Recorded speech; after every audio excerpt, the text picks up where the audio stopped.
Kia ora, my best beloveds. It's Inanga Rose here, and I want to share with you today about something really important and big for me, and it's this.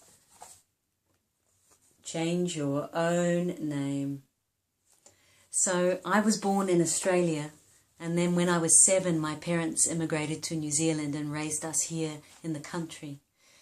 And it was a wonderful, wonderful upbringing up in the country with lambs and sheep and all those things. And I was christened Inanga Claire Heath. And Inanga is a very difficult name for both Australians and New Zealanders to say, but that's by the way. Mostly I was called Linky or Link.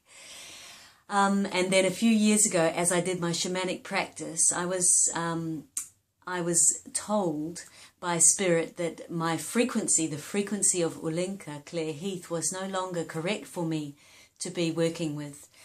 And I said, well, what is correct, And anyway, I was given these names, Inanga and Rose, and I was like, oh yeah, no.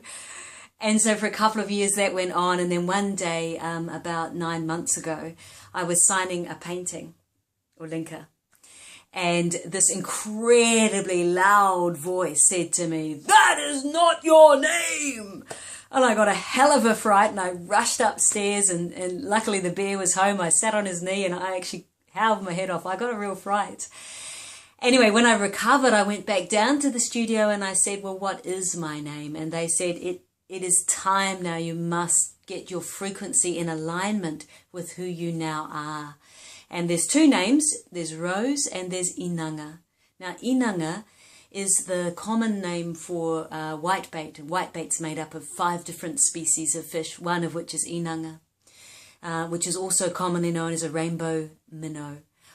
It's also the name of a greenstone, a mottled greenstone. So Inanga is a special name, and in the context of being a shaman, it means many, and it means my work for the many. So I was advised to have Inanga or Rose. And I was advised that I could have those names in any order. Now, a long time ago, I tried the name Rose for a first name, and it was, having been called Inanga, a 3-syllable name all my life, Rose was a bit short, and my friends weren't very pleased about Rose after Inanga. So I had given Rose as a surname to my child, and I thought to myself, it would be wonderful to have the same name as my child. So I've chosen Rose as a surname and Inanga as a first name. It's still difficult to say, but hey, I'm used to difficult to say names. So this is who I was, Inanga Claire Heath. And this is who I am becoming, Inanga Rose.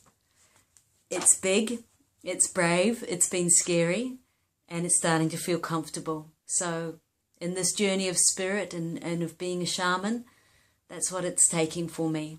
I'm a raw foodist with a bizarre name, and that's how it is. So anyway, I share this with you. My love to you. Go well, God bless. Bye now.